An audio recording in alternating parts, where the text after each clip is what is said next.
안녕하세요. 수원중학교 1학년 여러분. 이번에는 온라인 2차시 수업입니다. 지난 시간에 선생님이 수업 영상을 촬영을 했는데 그 영상이 좀 많이 길었어요.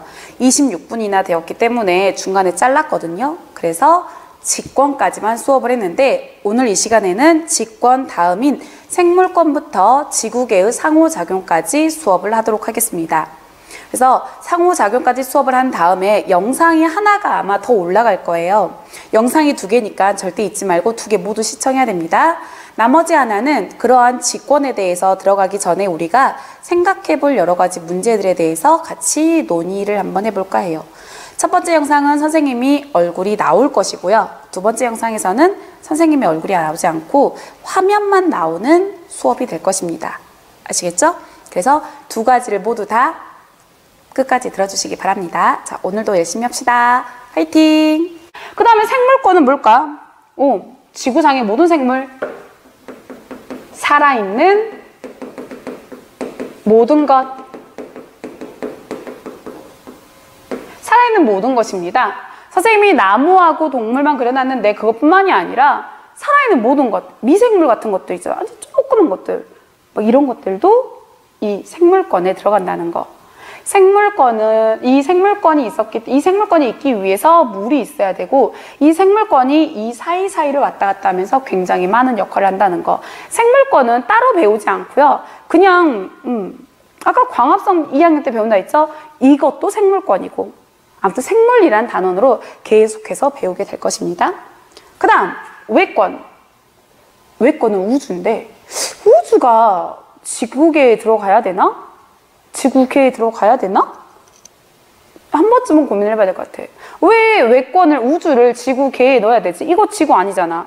아까 우리가 1000km 넘으면 그때부터는 지구 아니잖아. 지구 아니고 거기는 우주라고 말을 했는데 왜 여기를 지구계에다가 넣어야 되는 것이지? 고민해 봅시다.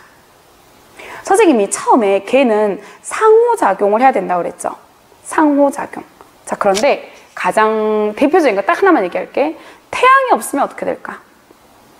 그렇지. 지구 죽어. 지구는 죽어. 태양이 하루만 없어도 지구는 죽어. 그런데 그 태양은 지구 밖인 우주에 있는 것이거든. 즉 우리는 태양에서 영향을 받고요. 달의 영향도 받고, 그 다음에 자주 우리 눈에는 잘 못 띄지도 않고 잘 모르는 것 같지만 운석이 계속해서 충돌하고 있거든. 별똥별들이 떨어지고 있는데 그것들에 의해서도 영향을 받고 있습니다. 그래서 이 외권도 우리가 영향을 받고 있기 때문에 지구계에 넣어준다는 것. 그래서 외권은 이것까지만 알아두면 돼. 기권의 바깥 영역. 그러니까 몇 킬로미터 바깥이라는 것이지? 1000km 바깥 부분을 이야기한다 라는 것입니다. 그러면 이 외권은 언제 배워요? 외권은 중3 때 배웁니다. 중학교 3학년 때 태양계에 대해서 조금 더 자세히 배우게 된다는 거. 그래서 지구계는 이렇게 있는데 1학년 때는 직권, 2학년 때는 수권, 3학년 때는 외권과 기권에 대해서 배우게 된다. 아시겠죠? 쭉 알아두고, 자, 여기까지 해서 이제 각각의 구성 요소들에 대해서 이제 알았는데 처음부터 계속 강조한 거 뭐였어? 걔는 상호작용을 해야 된다. 상호작용이 포인트다라고 했어. 상호작용이. 그럼 얘네들도 상호작용 하나? 하겠죠. 상호작용 당연히 하겠지? 자, 어떤 상호작용을 할지 알아보고 간단하게 한번 정리해 보도록 하자. 자, 이제 지구계의 상호작용에 대해서 이제 알아볼 건데 방금 영상 녹화한 거 확인했거든요. 근데 마음에 안 든다. 칠판 너무 마음에 안 든다. 자, 학습지 요거 밑으로 쭉 내려오면 공간이 이렇게 또 생기겠지. 자, 거기에다가 여러분이 그냥 정리를 하세요. 뭐라고 하냐면 지구계 상호작용이라고 쓰고 구름으로 이렇게 해볼까? 하고 계에서 이렇게 연결을 해주세요. 지구계 상호작용. 자, 지구계에서 말할 수 있는 상호작용. 선생님은 그냥 좀 커다란 얘기를 할게. 커다란 얘기 뭐가 있느냐? 자, 여러분이 몇 년생이지? 2010년도에 아이슬란드에서 엄청난 양의 화산이 폭발했습니다. 대규모 화산 폭발이 있었는데 에이오프얄라요쿤가 하는 화산이었을 거예요. 그 해에 모든 대학 수학력 시험에 나왔었어. 모의고사에도 나오고 막 이제 나왔었는데, 아무튼 간에 그 에이오프얄라요쿤라는 화산이 터졌는데, 그 화산에 중요한 게 뭐냐면, 화산도 되게 여러 종류가 있는데 조용히 흐른 게 아니라 이 화산이 쾅 터졌어. 이것도 뒤에 배울 거야 우리가. 근데 이 화산이 쾅 터졌는데 문제는 쾅 터지면 엄청난 양의 화산재가 나옵니다. 엄청난 양의 화산재가 나오는데 이 화산재가 굉장히 미세하고 작아서 엄청나게 가벼운 게 있어. 얘네들이 10km 이상까지 쾅 해서 이 폭발력에 의해서 하늘로 올라가잖아? 그러면 10km 이상 올라가게 되면은 바람이 안 부는 공간이 있어요. 그 바람이 안 불고 바람만 안 부는 게 아니라 비도 안 와, 구름도 안 생겨. 정말 공기의 움직임이 전혀 없는 구간이 있는데 거기까지 화산재가 올라가잖아? 그럼 이 화산재는 떨어지지 않아. 떨어지긴 하는데 떨어지는 데까지 시간이 굉장히 오래 걸립니다. 그래서 대규모의 화산 폭발이 한 번씩 있잖아요. 여기 쓰도록 할게. 자, 대규모 화산 폭발이 일어난다. 그러면 문제는 뭐냐면 이 화산재가 그냥 보통 화산이 폭발하려면 팡 터졌어. 그러면 화산재가 여기저기 바람 타고 돌아다니다가 비에 의해서 쓸려가지고 내려오고 이러겠죠. 그러면 끝나는 건데 문제는 대규모야. 너무 커버리면 얘가 올라가서 한동안 안 내려와. 안 내려오면 얘네들이 태양빛을 어떻게 해버릴까? 차단합니다. 그래서 화산재가 태양빛을 차단하게 돼. 태양빛 차단. 이렇게 태양빛을 차단하게 되면 문제는 그렇지. 지구의 기온이 어떻게 될까요? 그냥 이렇게 기온이 하강하게 된다는 거. 지구의 기온이 떨어진다. 자, 그러면 대규모의 화산이 폭발한 건 직권이었는데 결과적으로 얘가 기온을 떨어뜨렸어. 그럼 이거는 기권에 영향을 미친 것이죠. 기온이 떨어져가지고 여러 생물들에게 살아가는데 문제가 생겼어. 또는 가장 대표적인 거 뭐가 있지? 그렇지. 공룡이 멸망한 것도 이런 이유라고 하거든요. 그러면 생물권에도 영향을 주게 되거든. 이런 식으로 해서 서로 영향을 준다. 아시겠죠? 그래서 이런 상호작용이 있는데 이런 안 좋은 상호작용이 있는가 하면 뭐 좋은 상호작용도 있고 되게 여러 가지가 있다는 거. 이런 것들이 서로 어떻게 영향을 주고받느냐. 끊임없이 굉장히 많은 아주 매우 다양한 상호작용에 의해서 지금의 지구가 만들어졌다는 것. 아시겠죠? 그러니 우리가 지금 선생님이 저번에 첫 시간에 모든 말에서 얘기했을 것 같은데 우리가 지금 사용하는 일회용품, 우리가 사용하는 뭐 생각 없이 그냥 써버리는 아무 그런 물건들, 그냥 버리는 쓰레기들, 이런 것들이 가서 그 어떤 것들과 상호작용을 해서 그게 또다시 나에게 돌아올지 모른다는 거. 이거는 서로 상호작용하면서 우리는 살아가는 거니까. 우리가 교실에서도 마찬가지라고 그랬죠. 개에서는 상호작용이 중요하다. 나의 그 어떤 행동이 우리 반의 그 어떤 개를 깨트릴 수도 있고 오히려 잘 되게 할 수도 있다는 거. 아시겠죠? 자, 아무튼 간에 이렇게 이제 일을 해서 됐는데 그러면 우리가 학교에서 볼 수 있는 거 있을까요? 학교에서 볼 수 있는 거. 우리가 학교에 있으면서 상호작용이 된다는 걸 느낄 수 있는 거. 곧 있으면 여름이 되는데 여름 되면 엄청 덥겠죠. 운동장에 나가가지고 체육을 하려고 딱 서 있었는데 와 너무 더워. 자꾸 운동을 못했다. 자, 이건 누가 누구의 영향을 받은 거죠? 너무 햇빛이 뜨거웠어. 그거는 태양이잖아. 태양이 나에게 영향을 준 거죠. 내가 너무 뜨거웠으니까. 그래서 내가 체육 못하고 그냥 들어와 버렸어. 그러면 외권이 생물권에 영향 준 거겠죠? 뭔 말인지 알까? 자, 그리고 어느 날인가는 봤더니 비가 막 내렸는데 이 비가 너무 많이 와가지고 운동장에 있는 흙이 전부 다 쓸려갖고 내려가 버렸어. 그러면 어떻게 되는 거지? 기권에서 비가 왔잖아. 그죠? 비가 기권에서 얘네들이 구름에서 비가 모아져서 내렸어. 내려가지고 얘네들이 진흙탕 물이 됐잖아. 그래서 수권이 지권을 변화시켰어. 그래가지고 얘네들이 이렇게 쭉 간 거야. 이런 것들도 그렇고 되게 생각해보면 상호작용이 아닌 것이 없다는 거. 알겠죠? 자, 여러분 선생님 이렇게 수업을 쭉 했는데 이걸 정리를 다 하고요. 마지막 상호작용. 우리가 학교에서 이런 식으로 나타나는 상호작용이 뭐가 있을지 한 가지만 더 고민을 해서 써보도록 합시다. 아시겠죠? 요거 밑에다가 한 가지만 더 자기가 정리를 해가지고 쓰고, 알죠? 사진 학습지를 찍어가지고 올려주는 거. 만약에 못 올리겠으면 어떻게 한다고? 전화를 하던지, 아니 전화를 한다. 문자해가지고 선생님한테 직접 보내주시면 됩니다. 알겠죠? 첫 번째 수업인데 양이 편집을 하면 조금 나와야 될 텐데, 그렇지? 아무튼 수업하느라고 고생 많았고요.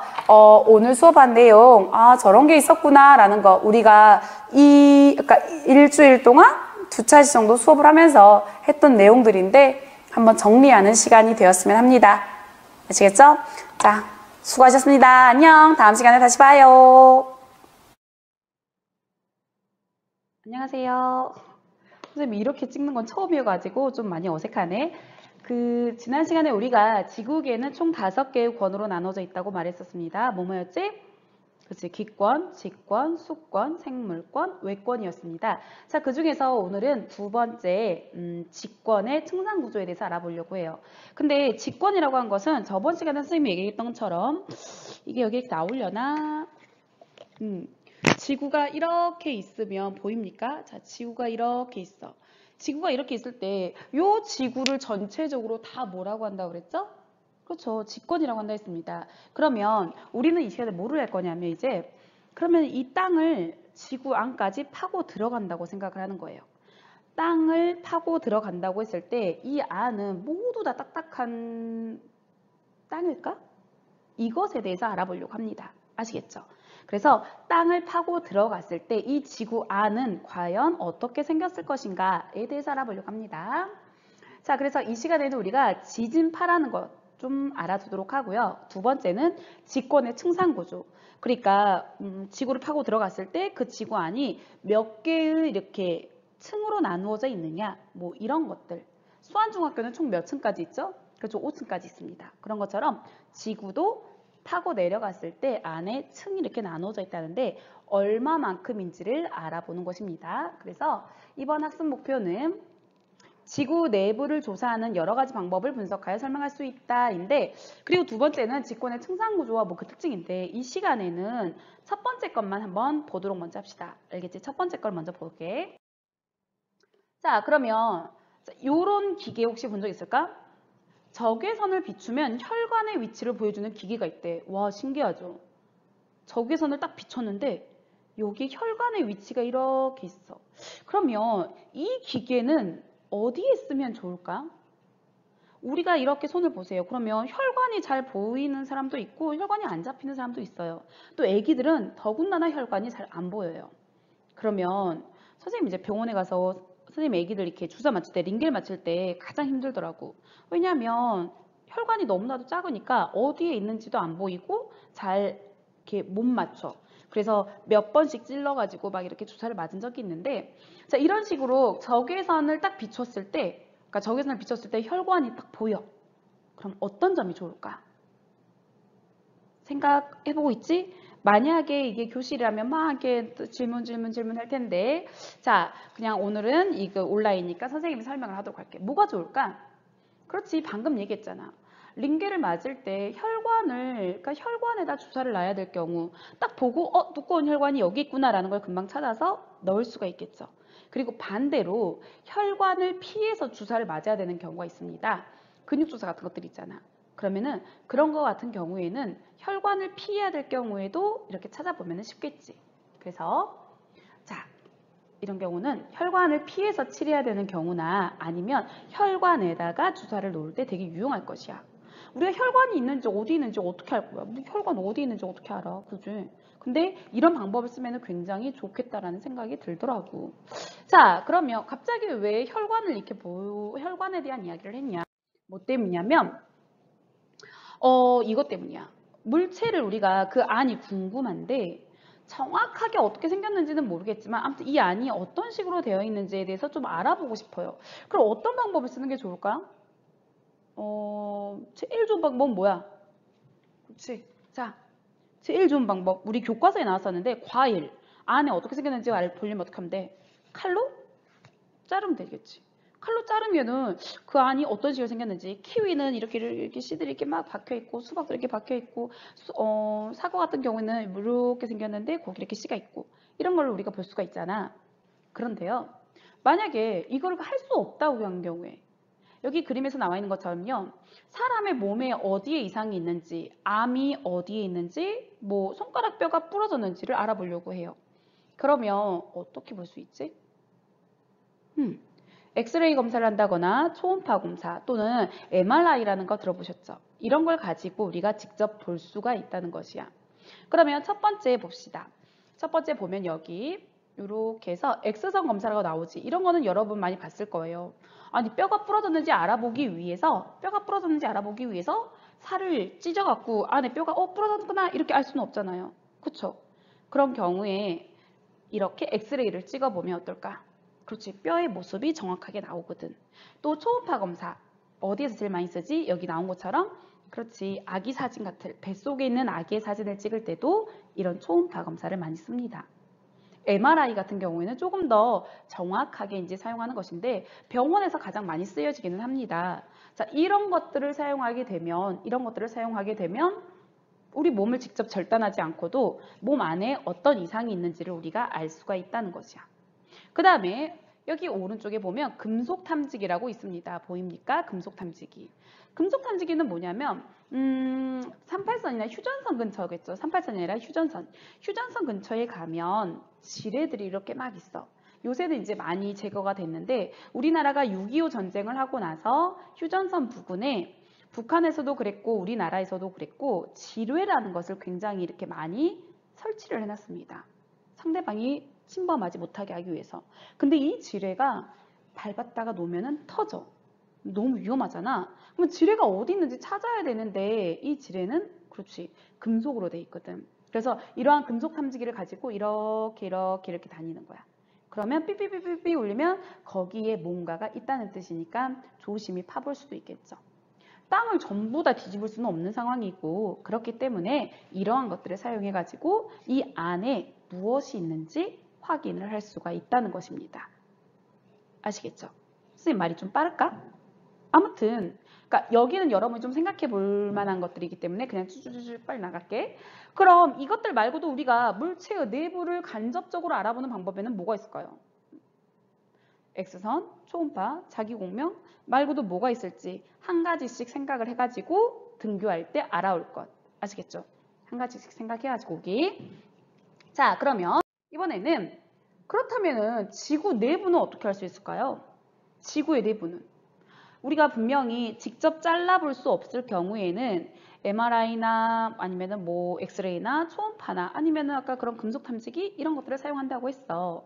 그럼 땅은 어떻게 할까요? 땅 속이 어떻게 생겼는지를 알고 싶어. 방법이 뭘까? 방법. 엄청 간단해. 아래 그림 보십시다. 첫 번째, 시추. 아이고, 마이크가 떨어졌다. 자, 시추인데 이거를 네이버에 쳐보잖아. 그러면 시추 치면은 멍멍이가 나오더라고. 그 멍멍이 시추 아니야.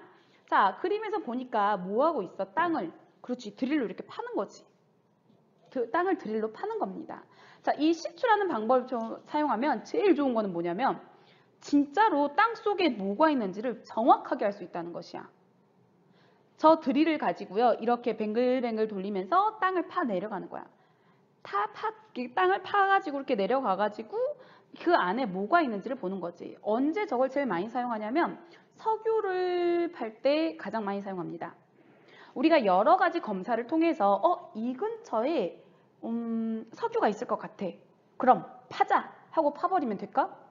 팠는데 아무것도 안 나와. 그럼 어쩔 거야? 돈 엄청 많이 들었는데. 그러겠지. 그래서 뭘 하냐면 먼저 시추를 한다는 것이야. 시추. 이 근방에 석유가 있을 것 같아요. 라고 생각이 되면 저런 식으로 드릴로 땅을 팝니다. 파가지고 실제로 거기에 석유가 있는지를 보는 것이야. 이게 제일 좋은 것 중에 하나는 아까 얘기했었죠. 뭐라고? 그렇지. 직접 볼 수 있다는 것이야. 근데 안 좋은 점은 뭘까? 안 좋은 점이 있어. 돈이 많이 들어요? 네.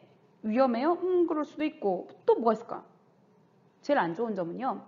지금까지 이렇게 지금까지 기록상으로 이렇게 찾아보면은 시추를 통해서 땅을 파고 들어간 깊이가 약 12km 정도라고 합니다. 12km. 그러면 선생님이 제일 첫 번째 시간에 지구의 반지름이 몇 킬로미터라고 했는지 기억나? 6,400km야. 지구의 반지름이 6,400km인데 시추를 통해서 파고 들어갈 수 있는 건 12밖에 안 돼. 그럼 나머지는 어쩔 거야? 나머지는. 그래서 시추도 좋은 방법이긴 하지만 우리가 궁금한 건 더 깊은 곳이야. 알겠지? 자, 그 다음에 두 번째 그림에서 나옵니다. 뭡니까? 화산 분출물.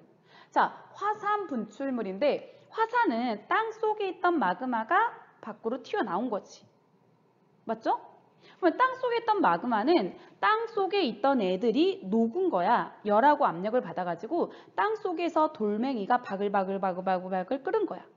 얘네들이 약한 틈을 타고 땅 밖으로 나오면 그렇지. 그때 우리는 화산이라고 불러요. 그러면 이 화산이 터질 때 나왔던 그 마그마, 용암 이런 것들을 조사해보면 아, 얘네들 땅 속에는 이런 성분이 있었구나 라는 거를 알 수 있겠죠. 근데 이 화산 분출물 역시 문제는 뭘까? 이걸 조사하면 다 좋기는 한데 위험한 것도 있어. 근데 또 더 중요한 것 중에 하나는 뭘까요? 얘 역시도 깊이가 제한되어 있습니다. 다시 한번 얘기하지만 지구의 반지름은 얼마? 6,400km야. 근데 화산 분출물, 그러니까 마그마가 만들어지는 깊이는 약 100km 최대? 이 정도밖에 안 된다는 얘기지. 그래서 이걸로는 할 수 있는 게 한계가 있다는 것입니다. 자, 그 다음에 마지막 그림은 뭐냐면 지진파의 분석이라는 것인데, 자, 지진파라는 것은 뭐냐? 이 지진파가 오늘 우리가 배워야 될 핵심 용어입니다. 자, 이거 뭐냐면은요, 땅이 원래 이렇게 있다가 땅 속에서 어떤 일로 인해서 그게 어떤 것이든 상관이 없어. 땅이 흔들리면 우리는 그거를 지진이라고 부릅니다. 어떤 이유에서건 땅이 흔들리면 지진이야. 땅 속에 동굴이 있었는데 그 동굴이 무너졌어. 그러면 무너지는 순간 얘가 흔들리겠지. 그것도 지진이 된다는 것이야.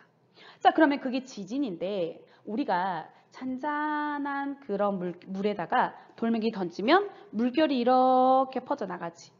그런 것처럼요. 지진도 마찬가지로 지진이 쾅 하고 나면 이때의 진동이 옆으로 퍼져나갑니다. 이해됐을까? 물이 퍼져나가는 건 물결파, 지진이 퍼져나가는 건 지진파라고 합니다. 지진이 이렇게 물결처럼 퍼져나가는 거야. 땅을 통해서. 아시겠죠? 이걸 지진파라고 하는데 자, 여기서는 여러분이 알아야 될 건 그것만 기억하면 돼. 뭐냐면 지진이 일어나면 땅이 흔들려. 땅이 흔들리는데 이게 퍼져나가. 이 퍼져나가는 걸 우리는 세 글자 뭐라고 그런다? 세 글자? 지진파라고 말을 한다는 것이야. 세 글자 지진파.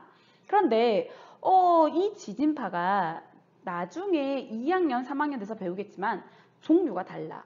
특징들이 있습니다. 지진파들은 각자 자기의 특징들이 있어. 그래서 그 지진파를 연구해 보면 이 지진파가 특징이 있기 때문에 얘가 여기로 건너서 이렇게 오면서 성질이 어떻게 약간 변해. 그럼 그 안에 뭐가 있는지를 알 수 있다는 것이야.